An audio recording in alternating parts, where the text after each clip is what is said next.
something in my mind was going, I wonder if there are moments where you're kind of like, um, all right, this thing was a wedge between me and my dad. So I'm gonna make sure it's not a wedge with me and my Partly, kids. partly. Or is it kind of like I went through something like this where um I didn't realize, so I didn't know my dad growing up. I didn't meet him until I was maybe 32. Wow, what a trippy experience. Yo, it's a whole movie. I can't even get into it. That's a whole episode. Wow. Me meeting my dad was literally a movie. Um, and my dad, I tell people this all the time with no, I don't feel any type of way about saying it because I think going back to reality, like my dad is a super villain. He's Thanos. Like Oh, he really is. man. And which is not, doesn't mean I don't love him. Right. Don't mean I don't Right. respect.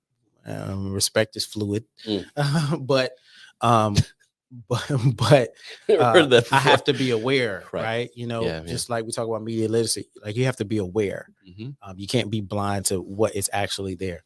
And but the magic of meeting him was when we started talking on the phone and I started hearing how manipulative he was. Like the Mm. style that he used was the same style I used. Ooh, shit, that's deep.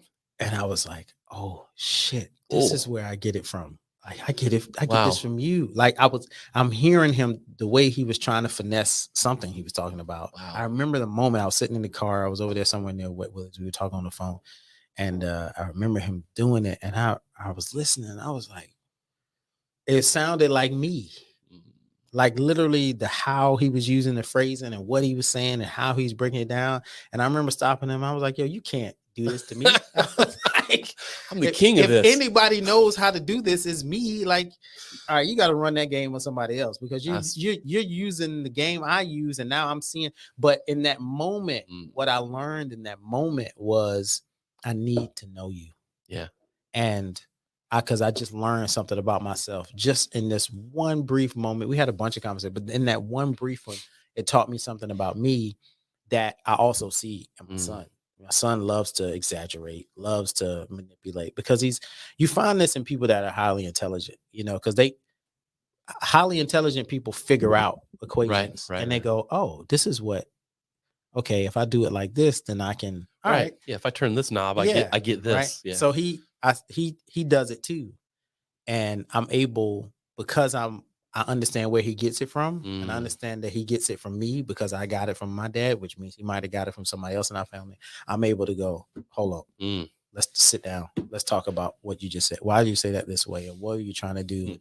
What are you trying to get him to do, or your friend to do, or your mom to do? And why is that? And let me tell you why that's not Huh. good. You know what I mean? So that's kind of what I meant too. Yeah, Like, yeah. are That's there moments where you're like, you know, you see that in your children, and you're like, all right, mhm.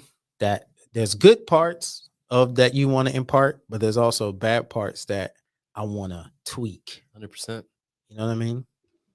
I was just wondering. No, you're right. That's fascinating, man. That's got to be trippy, like Trippy. to like meet him at you were over 30, I was 33, 33, somewhere around and you're a 32. full grown This is tax paying 2011. Full grown adult. man. Yeah, Yeah. like and there you go, Yeah. man. Yeah. Yeah. It was a wow. I'll tell you. Okay. So briefly, I'll tell you. You can probably cut this part Is he out. You don't still have with to use us? it. Yeah. He's Okay. still alive. Um, And I always tell my son's never met him in person, but I always tell my son that whenever you want to go meet, it's a plane ride away. We can go because he is his only living grandfather. Hmm. That's the only one he has is my dad. And but my dad is a super villain. And Mm. so um the first conversation we had, um and I'll tell you the story of how we ended up meeting at another time. But the first conversation we had, I was working at Genesis at the time. It was 2011, and briefly, he got my contact information from a sister who I found through Facebook. Mm. And very first conversation, I'm sitting at my desk. It's the middle of the day. It might be like 11:30, somewhere around lunchtime. I think I was getting ready to go to lunch. And my phone rings. I don't recognize the number. I say hello, and the voice on the other side of the phone goes, all right, listen here, you motherfucker. Now this is how this shit gonna go. Like, Don't ask me no question about your motherfucking mama. Don't ask me no question about this. Don't. whew, And I'm sitting there going, who this?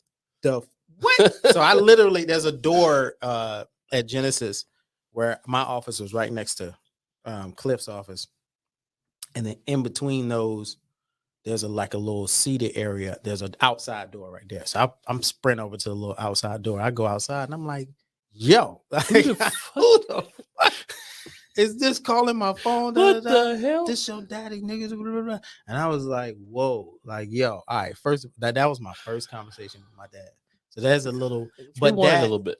that he, you know, as much as I respect him for, I wouldn't be here because of him. And I don't take that lightly anymore. Sure, I used to when I was sure. a kid, Right. right? Because you're mad. Yeah.